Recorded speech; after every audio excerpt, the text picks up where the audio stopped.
episode of Real Life Matters, where we discuss real topics, real matters, real issues, and the issues that are going on in life with a lot of people. But today, as you see, I have a little bit of a flyer behind me. I have some very special people that are coming on today, and they're going to have a very big conference that's coming up on the May 25th. But at first, I'll give you a little bit of history. This is the National Social Justice Action Day, and it comes to you by the Canadian Congress and the Exclusive Diversity and Workplace Equity. So the people that we have today, this is focusing a lot on the anniversary date of George Floyd, which was May 25th last year. It's 1 year today it commemorates. It also, they are going to be dealing with the actual conference is going to be dealing with the exchange of ideas, strategic training on progressive ways of eliminating systemic racism in the country and transferring culture and their organizations. Now, this topic is very sensitive, but evolving topic nationwide and surrounding not just with Black people, but with Indigenous, Asian, and Jewish, communities. So this thing here, we are going to see a change. Our leaders are stepping up in the industry. They're stepping up to the people. We got to see why this is happening, why this is going on. So we're going to be talking. We're going to get to know the people that are behind this organization, the founders, and find out a bit about them, who they are. So with no other further ado, I have Alex Ihama and I have Moy Fung, and they're going to tell us a little bit about themselves. Just 1 minute. So welcome, you guys. Yes, I'm glad to be here. The boss, I'm glad to be here. Thank you. Yes. Okay. Yeah, welcome. So this is Real Life Matters, people. Before we get into all the, the topics and the, everything can you tell us where you come from, Alex Ihama? Yes, I'm originally from Nigeria in West Africa. I moved to Canada almost 3 decades ago. So this is home to me. I often say before I came here, I was an African, but when I came here, I became Black. They never called me Black in my whole life. So I was always wondering, why are you describing me in color, not in my ethnicity, so to speak? And I, of course, over time, I started to understand what's going on. And that really sparked the curiosity in me. I'm a curious person. And I wanted to understand. And the more I wanted to understand, the more I felt the pain of those who were here, those who were born here, those who've been going through the system. And of course, over time, we just see how those things, because people have not really stepped up to tackle this. We all see what happened almost a year ago with George Floyd. So, and that really got us thinking. And that's why I brought some people together and we formed the Canadian Congress on Inclusive Diversity and Workplace Equity, with a focus to stand up for social justice, whether it's in the government, whether it's in the corporation, in schools, in churches, places of worship, whether it's in the basketball court, volleyball court.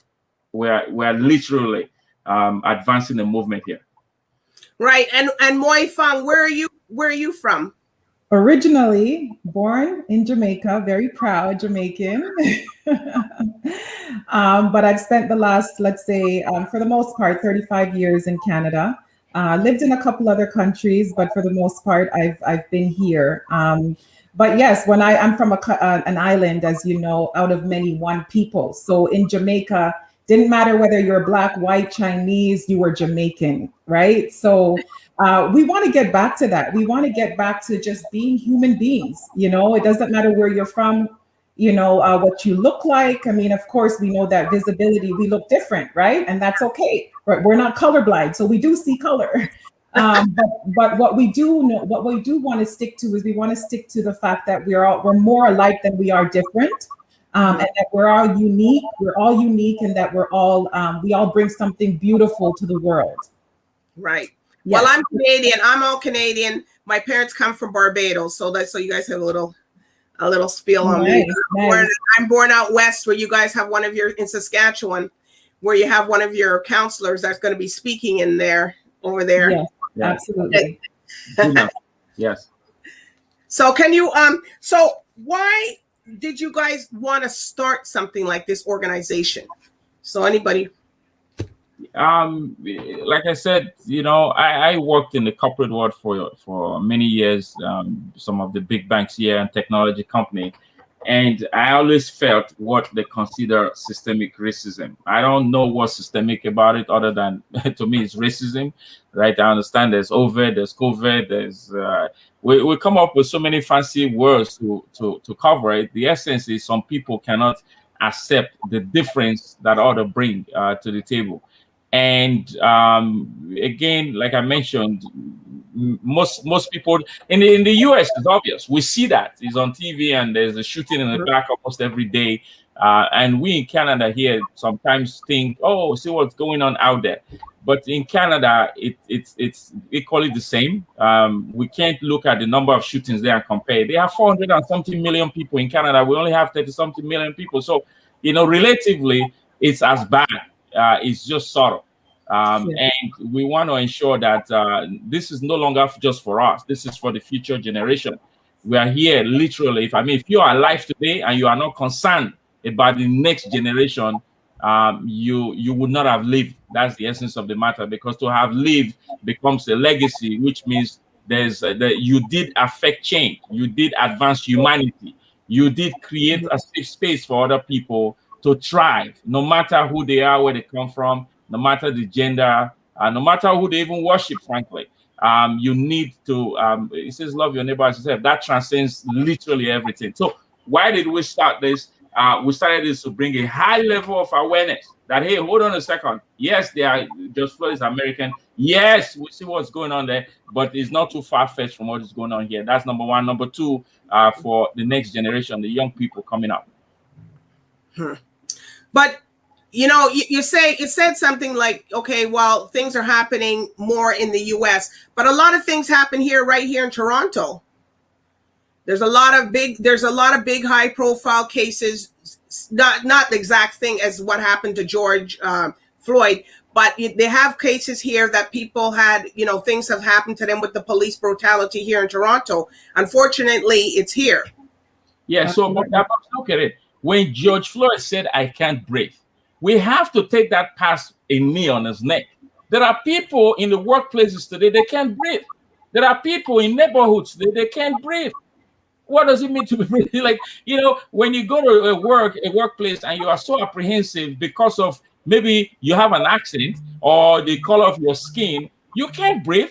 It's hard for you to breathe. It's hard for you to be able to live life to the fullest. It's hard for you to be able to maximize your potential. So when you find yourself in a position or in a place or in an environment where you are constantly judged, constantly disregarded, constantly disrespected, constantly, sooner or later, it will affect your mental health. It will certainly affect your emotional state. Then, in essence, it affects your physiology. So to speak, you can't breathe. So there are people right here who can't breathe. All right, Moy, your take? He's absolutely right. I mean, the title of our event is the George Floyd Memorial Lecture.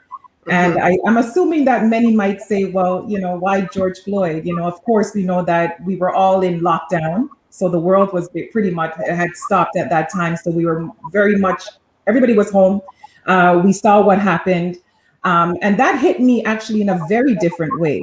So although I spent the last, let's say, 35 years in Canada living in this subtle sort of racism or racist society, what happened with George Floyd really illuminated what was really going on within Canada as well. Statistics are there to prove, right?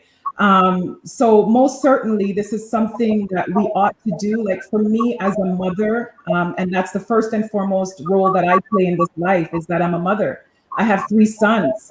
I want to ensure that the work that I do now will positively impact them in the future, that they can live their lives, and not just for them, but other youth that are growing up, other individuals, that they can be free to be who all of what God had created them to be, right?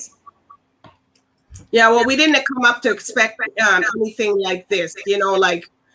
We're profiled we're profiled a lot differently than a lot of other people. And we're looked at a lot of things in a lot of different ways. And we're dealt with, in different ways according to your race. Absolutely. And you know what, I will sorry, and I will correct that too, because I know the language that we use is, like that boy was killed because he was Black. No, that boy was killed because that person was racist. Yes. It's not because there's nothing wrong with him being Black, right? Right. God made all of us, so that's something that I think we also have to pay attention to, is even the language in how we speak, because so go ahead. Sorry about that.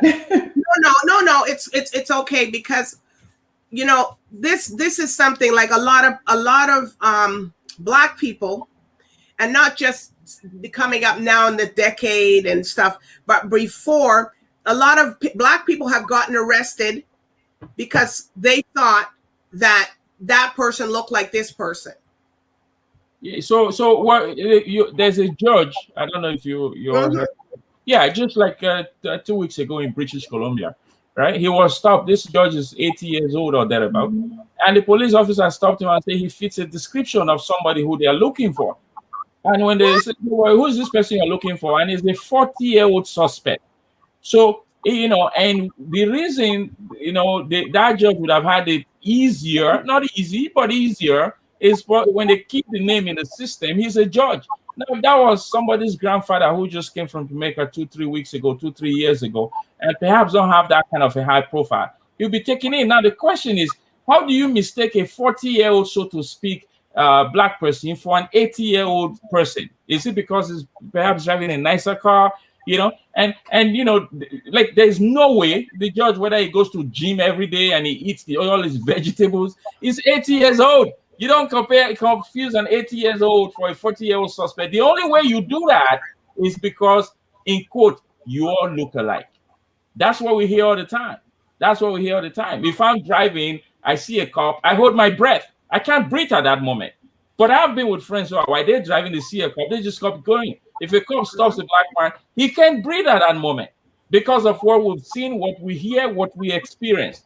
So the concept of I can't breathe, we need to literally elaborate on that so we understand the pain point of minoritized people, so to speak.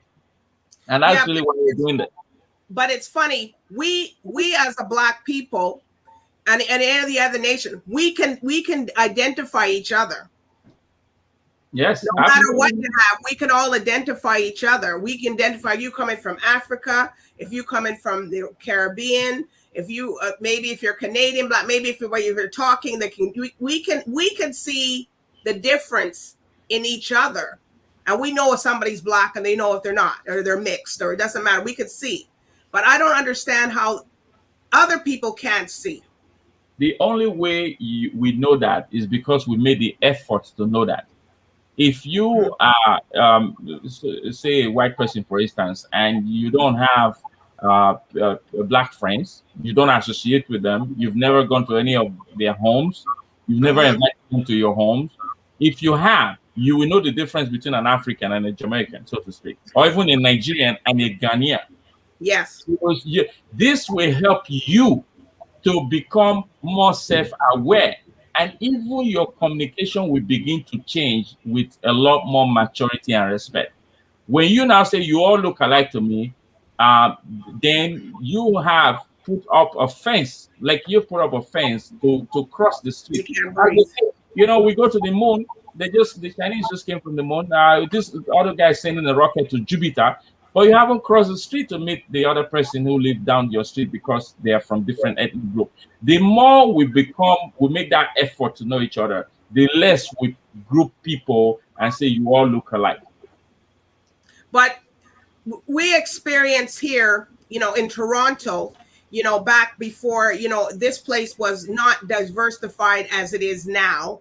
When we worked, and a lot of people would see us when we're working, and they never saw us in person. So they would hear you, and then they come over looking for you. Are you so-and-so? Yes. They had to ask again. Are you so-and-so? Yes. And then you get to the point that you get so frustrated that you say, yes, am I a little bit browner than you expected, or what's going on? And then they start Yes. and they start to freak out because then they don't understand you. And this is it's a problem, and everybody doesn't look the same. For us, we see each other, and I guess in the indigenous community, the Asian community, they get that a lot too. And the Jewish community, they're getting this too. So it's like that is not the case. And what you guys are supporting here is something very big, and you know that it's going to be something bigger than you guys after this first thing you guys have. You know that, right? Absolutely. I mean, my take on this. I mean, the problem is obvious even to the deaf, dumb, even to the dead. The problem is obvious. The problem is racism. The problem is the quest for power. The problem is, selfishness.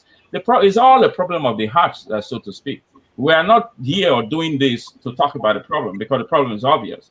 We are here to say, how can we, as a human race, how can we move together? I personally I'd rather be called an African than black. Right? Black the word itself is associated with literally everything negative. Black market, black this, Black Friday. So even if it was in winter, the market crashed, they still call it black, not white. There's snow everywhere. Why is it black? Well, because the market crashed. So there's the notion itself, like all these things need to change. Literally, we need to reorient ourselves. We need to re-educate ourselves. And that's really what we're all about. Margaret Mead once said, the illiterates of the 21st century are not going to be those who cannot read or write, but rather those who cannot unlearn, learn, and relearn. Those are the illiterates. So we are looking for, this is a call out, not to just people, to organizations, to institutions, to government agencies. We are calling out to people to come out M&C and be part of the largest gathering of social justice advocate ever, virtually, certainly, right? So if you really want to be part of the change, what's his name? Mahatma Gandhi said, we must learn to become the change that we desire. So if you desire change, then it starts with you. And this is really what it's time to run. Again, this is not about white versus black. Let's be clear. This is not about police versus the people. This is about us as a human race.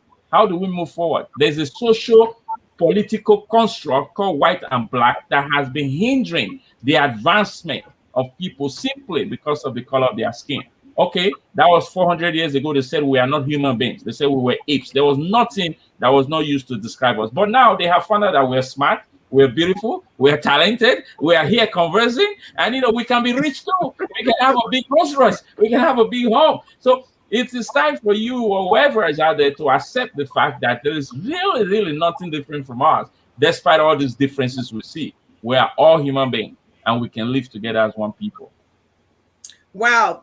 I want to ask you guys, how do you feel that former police chief Mark Saunders joins the National Social Justice Action Day? Boy, you want to go that? Let me have a word on that. No, go ahead, Alex. Go ahead. You can just come on, you in here too. Yes, Mark, please. Yes. Okay. No, I mean, we're very thrilled. I mean, Mark hasn't spoken, to be honest. Since he left his position, he hasn't really spoken. So this is truly an honor for us to have him on this platform. And I believe that many people will be truly blessed just by his presence and by what he has to share. So I know we've been doing a lot of work, just really trying to get together the right amount of the right people to come and speak and to share from their perspective. So here we are. We have Mark Saunders, and we have, people might say the police versus the people, So we're really looking forward to what he has to say. Yeah. Well, I have a quote here that he said. He says, the only way that we can get this right is by relying on the strength and the power of a true collaboration. This means that all levels of government and community advocates must come to the table and drive proper, sustainable solutions. Yes. So and there is no better way to put it than that. The fact that Chief Saunders accepted to be part of this indicates that The police force, so to speak, they're human too, right? As I said, it's not the conception or perception out there. Perception is the fact that it's people versus no. Just the way you have bad people in the society, you do have bad people in the police force. Generally, there are people, of course, in the police force who also feel pain when there are people. I mean, so he's coming to, coming to represent himself. He's retired, so he's not necessarily coming to represent, the Toronto police or even the police profession, so to speak. But he has the amount of knowledge, the depth of wisdom to be able to help us understand how we can work together, right? This, like I said, the platform is a solution-oriented platform. In fact, the Canadian Congress, we pride ourselves on the fact that we are offering an end-to-end strategic solution to the elimination of systemic racism, end-to-end. So the discussion must continue. And with the discussion comes strategy, comes, frameworks, comes training programs. So yeah, this is not just a one-time event; it's a movement, so to speak. It's a movement. We're expecting about 1,000 people there, and we are prepared to make sure everybody that comes, they are inspired to take action, inspired to become the change that they all desire and want to see. Silence, my friend, is no longer an option. That's right. Yeah. And and people at Real Life Matters, like me and the people out there watching you guys, we want to know, you're not the police, but you guys are in effect, you guys are representing how this brutality and stuff is going on. So would you be able to answer what triggers the police for profiling and having what do you think that on the blacks in the community, what triggers them? Do you have any idea? Can I just give my, yes. For me, I really believe that it's just deep-rooted conditioning.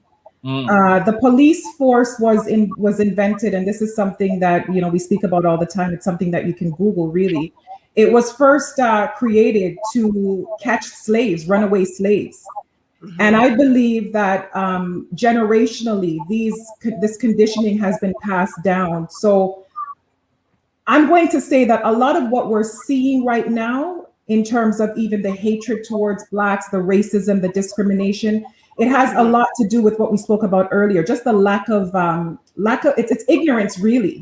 It's not knowing about. They've never taken the time to get to know us and realize that we're more alike than we are different. And oftentimes, when we don't know, when there's an ignorance, we tend to shy away. We tend to keep away. We put up walls. We don't want to interact. We don't want to communicate. We don't want to do anything, right? We stay in our own little bubbles, our own little spaces. So a lot of what we do is we do education because we understand that many people, even the blacks themselves, don't even know who they are, to be honest. They don't know that we're coming from royalty, from kings and queens, and that our history did not start with slavery. Yes. No. So I hope that answers your question. I hope that answers your question. It's okay to find out the views, because this is what you guys are going to be asked, and people are going to ask you, because even on the media, and we're the media, but on the media, we are talking, and when something happens, a shooting happens, if it's a black person, they're quick to say it's a black person looking for. So you already know. But if it's anybody else that something happened, they do not mention the race. The race, yes. And you know what you're bringing up, the boss? You're bringing up the aspect of the social injustice that we have faced for far too long, right? The media, which you are a part of, the media, so to speak, have played an instrumental role in bringing us to this detrimental stage in humanity. The media, even till now, there's a show I love. I use it to while away time. I sit down and I watch Law and Order, and you can watch 10 episodes of Law and Order, and you find out it's often a black person raping a white girl, as a black person, stealing the car. It's not even real story. So why don't you have episodes as that is equal? Why don't you have episodes as well of a white guy, unfortunately, committing some of this? So why are you leaned on one? Look, we're talking George Floyd black, but the indigenous people in this country for Yeah. years. In fact, listen to this. I have an indigenous friend, a gentleman who's my friend. We work together doing training, and he told me this, which I googled, and is a fact. That did you know that the indigenous people were not considered human beings until 1951 or something like that? They in the record of Canada they were considered animals. And even it says that record did not change till 1970. It took them 20 years to change and say, okay, if you're indigenous, you are no longer an animal. And yet they say they need clean water and we don't rush to give it to them. Yet they have issues. And I mean, look at it, where we are on the lands of the indigenous. We did not discover the Americas. No, nobody discovered. The America has always been here. Africa, my friend, was not discovered. It was there before Mungo Park came.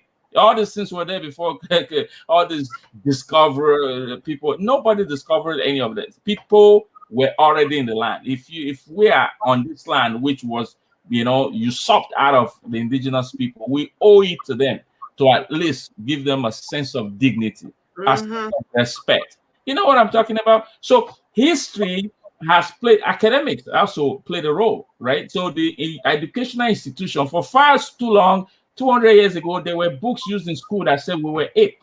There were monkeys. Blacks were, white were not, but blacks were.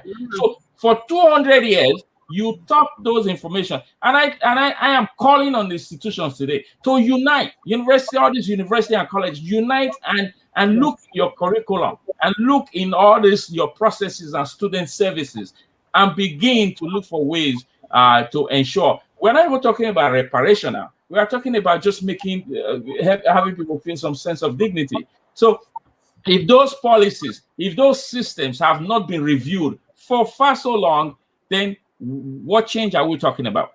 This involves everybody. This involves everybody. It involves the young person who finished a university and don't have a job. It involves the woman who could not get a promotion because she's a woman. It involves everybody. Social justice. If you are alive, my friend, and you have not yet discovered a cause, an area in social justice that should keep you up awake at night, then check your pulse to make sure you are truly alive. Well, what do you think is going to amend the relationship between the police and the blacks? How do you guys think it's gonna? What's the solution? So, I mean, as Moy alluded to, it's a cultural shift. It's a mind shift, right? So if the force was created to catch runaway slave, and if you can't catch them, if they were actually to shoot them, right? And then we're actually seeing police still shooting people in the back today, even as this can happen again today. Since George Floyd passed away last year, it's been happening. So it's still happening. The fact they found the police guilty does not necessarily mean change has come, right? It means that there are some people, perhaps I call it the judgment that saved America. That judgment, I think, is even more political than most as part of the system. Let's not take that and say, hey, change has come. Let's take that and say, hey, they are listening. Not necessarily change has come. What is going to bring us together is, again, the mindset. Continue. What we're doing right now, it should be done all around the world. These nations should declare May 25th as the National Day for Social Justice. Let's not forget. We don't forget what happened in the First World War. That was over 100 years ago. We don't forget what happened in the Second World War. Way over that as well. We should not forget what happened exactly a year ago, because that revealed what Moy Fung say, the heart of man.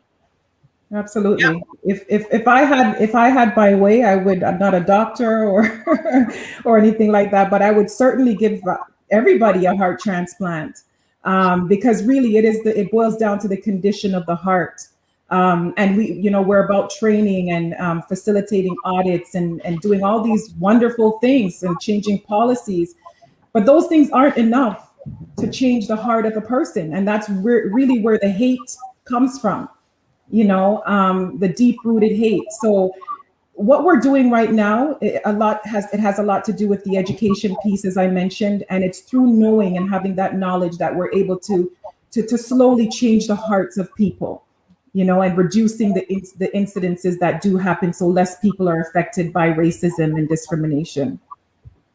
All right. So for Social Justice Action Day, you guys are having it. You guys have a lineup of very exceptional speakers like Honorable Dr. Jean Augustine. You have Dr. Wendy Cukier. You have Kirk Mark. You have, Crown Attorney for Justice Courtney Betty. You have a lot of people, Paul Christian, if I didn't get everybody's name, please. And Bonnie Crombie, you have Patrick Brown, Deputy Minister, you have all these people. Well, how did you go about selecting these people to be a part of this movement? What we look at when we are putting up a lineup of speakers for the events we do, what we look at are people who are truly sold out for what the topic is. Not just academically, but experientially. So Dr. Wendy Sukie, who you refer to, an amazing supporter of the Congress, right? People may say, but she's white, she's not black, and what's she got to do with this?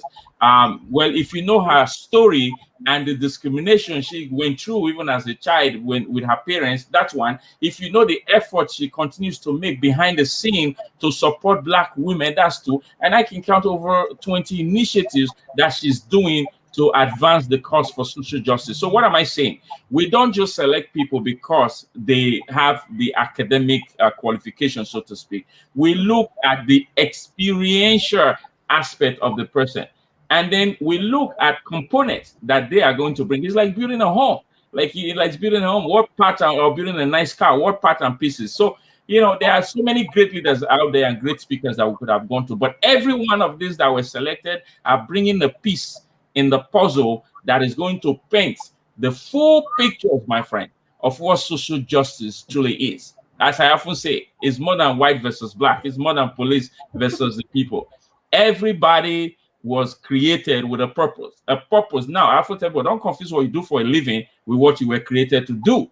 What you do for a living is meant to give you some level of comfort, right? And pay the mortgage and all that. But what you were created to do was meant to give you discomfort. And that is what it is. Most people never truly live. Why? Because they rest on the side of profession. You want to leave your mark on the sands of time. You want to be part of the change that you desire. It is time for you to be part of the movement. No, I'm not just even talking just coming to the event. Yes, that's a good start. But part of the movement. Look for an activity. Look for a cause. Look for something, as the boss just said, something that is larger than you. That, my friend, is what gives you life. So we look at these people and we don't just choose them because they have a name, they have accomplished, or they have a reputation. We choose them because these are people who are willing, and they are currently already doing it, living their signs on time. These are people, frankly, that will look at the system and say, system, you need to change. That's why we brought them in. Absolutely. And with systemic racism, as we know, it's deep rooted. It didn't just start yesterday. It's going to take a lot of work. It's going to take a systemic approach. So every person that we have on our team, as Alex mentioned, is yes, they come with the lived experience, but they also have the education and the skills behind it, to help to eliminate racism. And that's what we're aiming for. I mean, we've been having conversations from forever. Martin Luther King did his thing. Emmett Till, little 14-year-old boy, was beaten and thrown into the river. So we've been doing this for many years, and now we need to see real and lasting change. Right, and you need to make an impact. Yes, absolutely. An impact. Like, I don't want to see this thing die out. A lot of people go, "Oh gosh, here comes another thing again," but I don't believe that your thing is going to be another thing again. It is not a. Sorry, I'm sorry. I'm getting excited because it is not another thing, and this is why. This is why we do what we do. It's not because it's oh man, it's not a trend for us, and I want people to know that, because since George Floyd and with all the stuff that's been happening, and everybody's called, all the the corporations are calling on people to do training. And they want to be seen doing something. This is not about to be seen doing anything. This is about who we are. It's about humanity. It's about the heart. It's about understanding that we have to be more concerned about our fellow neighbor. We can't live our lives in isolation. And, we see somebody being shot and not give a care of what, not care. Because one of the things that helps me to live an effective life is I always put myself in someone else's shoes. Yes. What if that was my son? Mm-hmm. Is the question that I ask myself, and asking myself that question allows me to become concerned about that person. Now, it doesn't mean that we're all going to start a Canadian Congress, but what that does mean is that when you do see injustice, you're going to at least speak up about it, you know, and that's the human thing to do, right? So it's not just a trend for us. Yes, absolutely. And this is a movement that was going on before we were born, and it's a movement that will keep going on even when we are long gone. The question is, what side of history are you going to be judged? Are you going to be judged in the part of the history that kept quiet and pointed finger at other people, or are you going to be judged as that person who literally gave all that they have and all that they ever hope to be to ensure that, you know, the society, the humanity has been advanced. So this is what it is. So this is more than just we have to do events. So here's an event, but it's a movement. Yeah. It's a movement. By the way, let me say this: we went to the Martin Luther King family, the King Center in Atlanta, and asked for part of the family member to come and be one of the speakers. In fact, so they are sending a delegate. The person is not announced on that flyer, but there is somebody who's going to come that fully understands Martin Luther King's philosophy of non-violence for social justice. That will be speaking at the event as well. So and there's two other special guests. These are people that will be surprise guests at that event that will really show that this is where whether you are from the US or you are from Canada, we have the same issues that we're dealing with. So they are coming to speak at this. One of them, another person, very, very prominent civil rights activist in the US, right? When she's... You can't tell us who it is? No, unfortunately, I can't do that. Those are surprises for those that show up. The event is free, my friend. The event is free. It's the whole Well, day. it's free, but you could have given us a little hint. Yes. Register for the event, DBoss. One okay, is all right. coming from the King Center, which is huge for us. The fact that the family of Martin Luther King and the foundation and the organization, they are sending somebody to support what we're doing here means a lot to us, right? So, and that's a part of the surprise that will be unveiled on that day. Yeah, well, you know, you guys are not just doing something here, which at that event that you're doing. This is something that's affected the people worldwide. Exactly. So you guys can't look at just, oh, this is just, you know, maybe an American and a Canadian. No, this is something worldwide that everybody can relate some story to what happened to George Floyd, not the similar situation, but something. And I'm telling you, a lot of people could just flood out coming from Russia, coming from the Caribbean. There's a lot of, because the way how the justice and the policing systems are a lot different in a lot of the places. Probably, yeah. I don't know, the police system in Nigeria and Africa is different there too. So they got people, you know, go ahead. Yes, we did actually get people registering from, you just talked about Nigeria. I was speaking to or communicating more so with a bishop who saw the post online and sent me a message and said, that's great what you do. And I told the bishop, I said, what we're fighting for here is not different from what you're fighting for there. What are they fighting for there? The Christians and the Muslims have been killing each other there for almost 20 years. What are they fighting for there? Like the political leaders have been oppressing the people. I said social justice, when people who have been voted into power are oppressing those who voted them into power, that is injustice. So that is a social justice issue. So, you know, whether you are in South Africa, you are in Kenya, or you are in Jamaica, this it concerns you. You know, let me say this about, and one of the biggest mistakes we make as human beings, humanity has made this mistake as far as we've been human. We often believe that whatever is going on the other side of the world never concerns us. Let me give you an example. When the corona started in China, they said it was a Chinese problem. Even to the extent that Donald Trump childishly racialized the coronavirus, right? He racialized it instead of him focused on how to deal with it or how to help China or help, manage it. Everybody said it was their problem. Now, let me tell you, in America, there's over 500,000 people dead, and in China, they didn't get up to 10,000 dead. Now, if we had come together and helped that nation when the thing was brewing, we will not be in lockdown in Ontario today. The leaders, if anybody don't show up for this event, those in positions of authority, they need to, because they need to understand the concept of leadership. Leadership is a spirit, my friend, that can only be ignited by purpose, sustained by the kind of passion you are seeing right now, and directed by principles. So if you are in any corner of the world and say this doesn't concern you, if it doesn't affect you today, you will be restless in your grave when you see the pain that your children will be going through because you did not speak up and rise up today.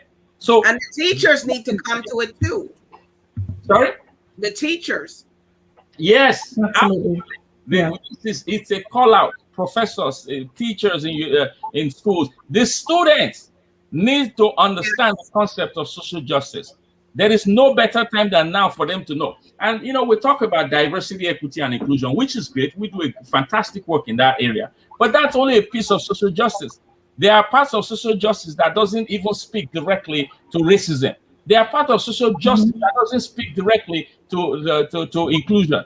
Like, so I've just given you examples, right? So this, my friend, I will send out a note today to all our contacts all over the world and say, don't consider this our problem in Canada, because there are youths in your nation right now who cannot breathe because of the police force.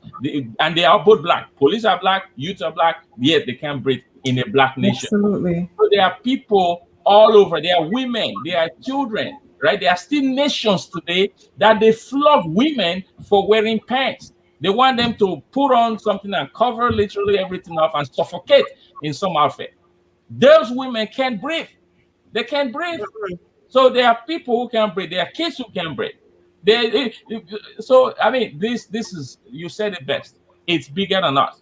This is bigger than you, bigger than me, bigger than everybody. So absolutely, all hands must be. And you're gonna have to come back and continue it. This is not just the promotion for this one event. Absolutely. This is something that you guys are going to, this is what I love. I love it. Yes. I just, you guys are expressing, you could feel the genuine, it's in you. It's in you. This is not something just a fad. It's in you, and you're going to see it to the end. Absolutely. And as Alex rightly said, I'm sorry if I'm interrupting, as Alex rightly said, even in places like in Africa, and the Caribbean, where I'm from, that we love. And yes, I mentioned earlier that out of many, one people, but there's heavy classism in Africa, the color of your skin, the lighter the complexion, so there's so many things that we've been conditioned also, so the education is needed for everyone. And I always say that humanity transcends borders. So this is not a North American thing. It's not a Canada, US thing. It's everybody's issue. Yes. Yeah. And everybody needs to stop judging everybody based on their skin color, and blacks. And that's as us and our community ourselves, because we're all the same. Everybody doesn't have the same complexion as this one or that one, or your sister's a different one. They need to stop it, because what's inside that counts. Exactly. And it all comes from the conditioning, the slavery. And that's why the education is important, because the more we know about who we are, is the more you have respect for the other. The more I can love on you, DBoss, because you're my sister. We know the struggle is for real, right? So the more we'll support each other, the more. So it's education. We need that education. And one thing that I must say, that just to speak to the Black community, is we need to make time for this. Yes. We need to make time for this. You talked about, you hope it's not just another thing that we're all excited about. And then and that's what I've seen. I've seen many people from within the Black community, whenever there's a killing, they get all emotionally riled up. But then when the emotions wane, when it wears off, where are you? Where nobody's speaking. Nobody said nothing. They just left it. We become comfortable, and then we start sleeping again. We need to stop sleeping. We need to wake up and understand that it's an ongoing issue. It's been happening for hundreds and hundreds of years, and it won't end by just having an event. It takes much more than that. So we need the dedication. We need the perseverance. We really need people who are committed to this cause. And we do see a lot of other folks coming out, like the, white folks, Caucasians. We have wonderful individuals who are supporting. We need the Blacks to step up as well.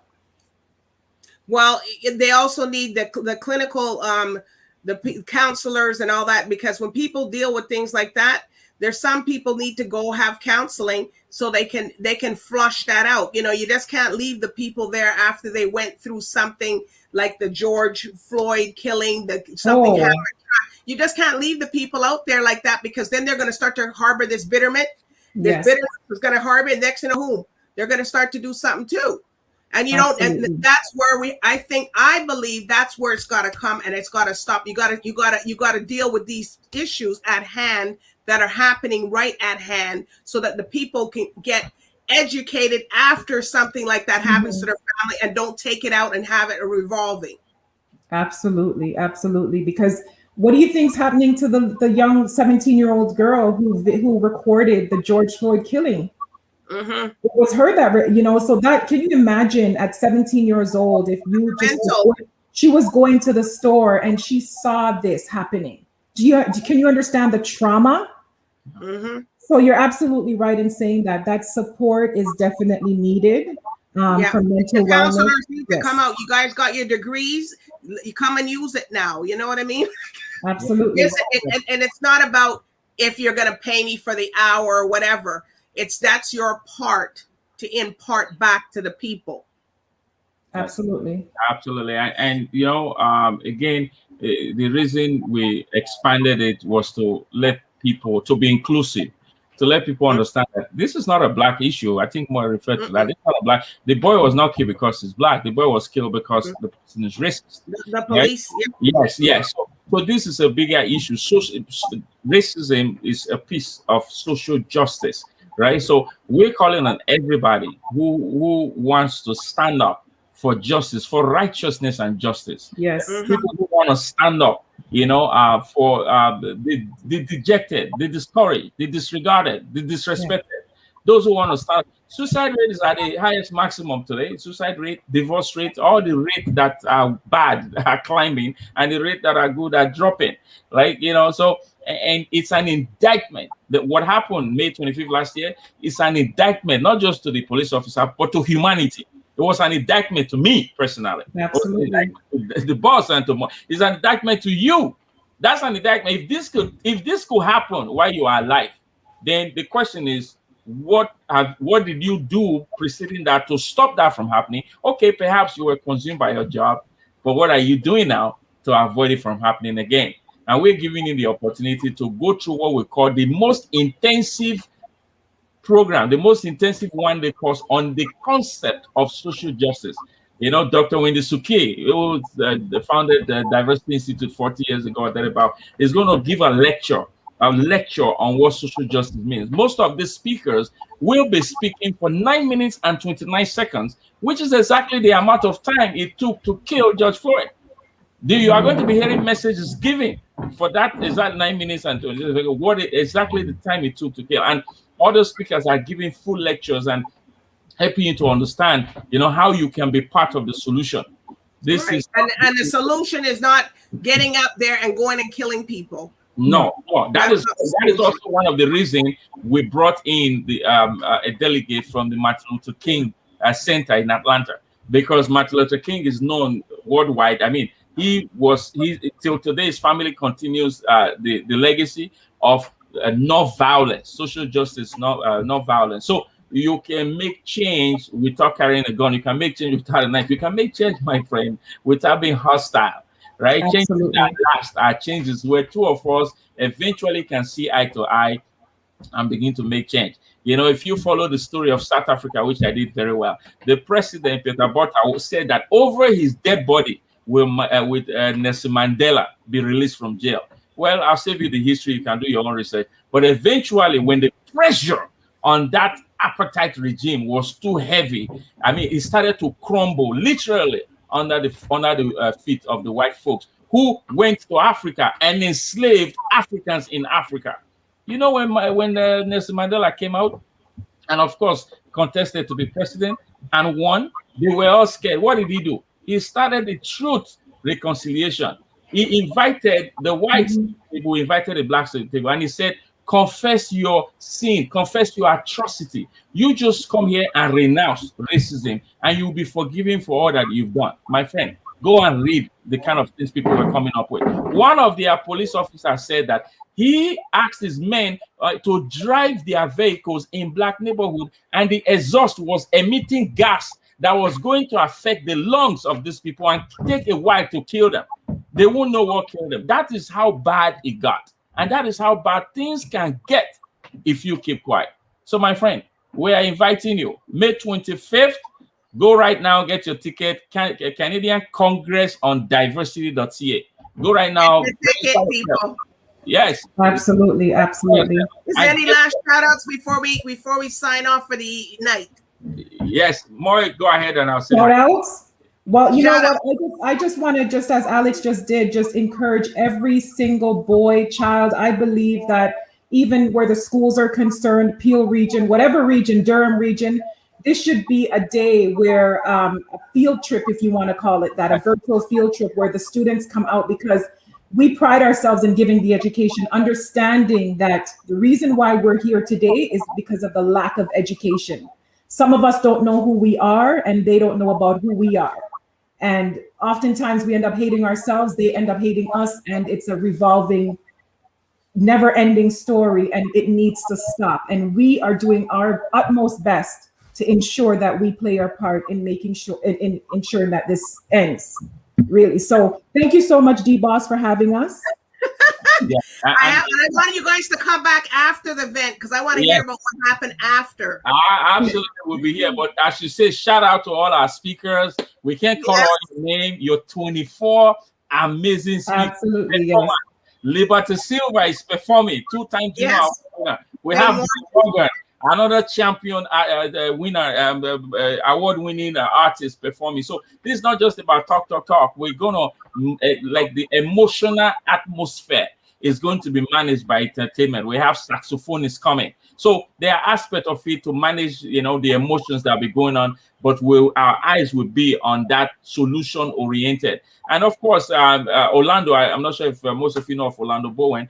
He's a police brutality survivor, somebody that was beaten and bruised and literally left for dead, right? And God saved him, and not just saved him, but then vindicated him. The police officer who planted drugs on him, they eventually were arrested for doing other drug business, right? If they were not arrested for doing other drug business, his life could have been ruined completely. So you're going to hear real life testimonies, people who've been through the pain we are talking about, and not just speaking of it because of what they saw. So shout out again, all due respect to all our speakers, and all due respect to all those who will be there that day. We love you all. Yes. If we could all just, I said this, it was Mother Teresa who said, if all of us will actually just, take care of the immediate needs around us, the world would be a better place. We are not asking you to come from Africa to America to help us out. We're asking you to step up in Africa and help your people out. We're asking you to step up in Jamaica and help your people out. We're asking you to step up in Russia and help your people out. You don't have to come here. We can all work together and make the world a better place. God bless you all. All right, everybody. Thank you guys for coming. And everybody out there, listen, support them. Go get your ticket. It's not even, it's a free ticket. So please, you guys can afford it. So, so anyways, I want to thank everybody for tuning in to Real Life Matters today, and bye for now. God bless you. Take care.